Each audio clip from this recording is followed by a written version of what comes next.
Eggs Benedict, French toast, baked breakfast casseroles. Our love affair with brunch only gets more passionate.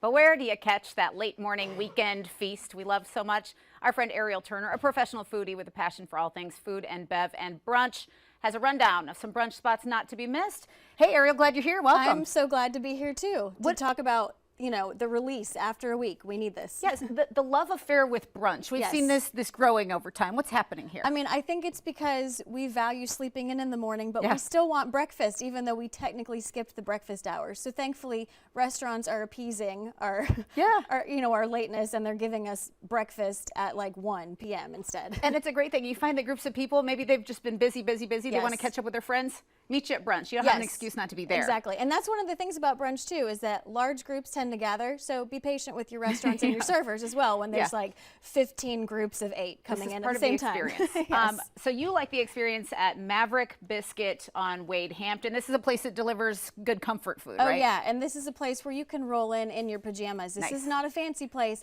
but the food is really high quality, which is excellent. So here you're seeing biscuits literally smothered with an omelet and gravy. Okay, tell me that's not great. Here's another one that's stacked high with grilled chicken. You can do fried chicken. You've got a red pepper sauce. The biscuits are really, really excellent, and they've decided to just take it to a whole other level by adding a million toppings. These are not handheld biscuits, as you can see. I mean, unless you just really want to get messy like finger paint.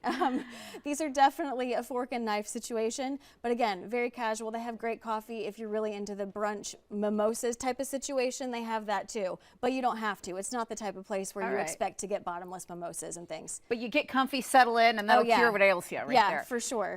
Great pictures too. Looks spectacular. And there's another place in Anderson that kind of had my eyes popping up, in a French-inspired jazz, or it's a cafe with jazz brunch, and it's really beautiful. Tell us about this Bradbury Bistro. Yeah, so I actually went there for the first time right after we got back from France, and so, you know, the level is very high of what we expected, and honestly, I sat there and the whole time we just kept going, this is amazing. How is this here? This is so cool. This is like being in Europe. But as you can see, those photos, absolutely stunning. The owner has an architectural and design background, so she literally designed every inch of that space. And then the food that's coming out, I mean, everything, it's different every week, but these are just some examples. Shrimp and grits. They're from Louisiana, so you're gonna get red beans and rice, things like that are really traditional Louisiana. But also, they're looking at whatever's local, you know, whatever's gonna make the guests happy, and you get really great jazz music, like live jazz music on Saturday mornings, which is just, it's kind of the loveliest way to wake up. Now, granted, if you don't live in Anderson, you've had to wake up to drive there. So hopefully,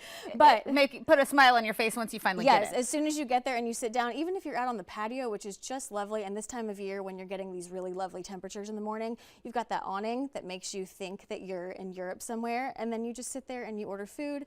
They make Bloody Marys that are just outrageous. I mean, like huge. I mean, it's like a meal in and of itself. And the desserts, everything, it's just really great. And they have methodical coffee there too. So if you're really into good local coffee, they've got you covered from every inch of the space. It's really special. Well, to hit the mark with you after all your European travels and have you in there going, actually, it just I know. I was like, this is amazing. I mean, really, really, it's a special place. Great spice. It's divine. And then white wine and butter in Cartwright Food Hall. They offer another kind of brunch, a Cajun influence here in a very social setting. Yes, so it's in a food hall, which means anyone can be happy with a variety of options, but on Sunday, definitely make your way all the way to the back, go across the alley in the food hall, and then get there for omelets, pompardou. I mean, they're coming at you with really, really luxurious and, I mean, very overflowing types of omelets. So this is not the place that you go when you're thinking, I'm going to eat light today. Now, you can sub in your egg whites if you really feel like you need to do that, but really just go all in for it. You're going there to treat yourself. Yes. Butter is in the name. Exactly. Butter is in the name, so don't eliminate the butter.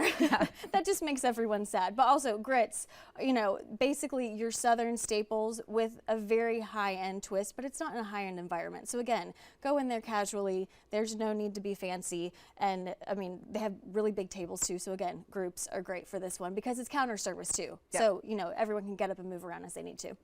Love the experience, and you just get to settle in and enjoy the day that way. You're always discovering places. You're writing about them in Off the Grid Greenville. Anything you want readers to be on the lookout that's coming up? So since it's Hispanic Heritage Month, we're updating our list of restaurants that fall into that category. So that will be coming out next week with some major highlights. So definitely keep a look out for those. All right, wonderful. Eric, can you stay for trending stories? I will stick around. All right, good. Thank you. We can all follow Ariel on social media to see where her adventures take her. That information is on screen now.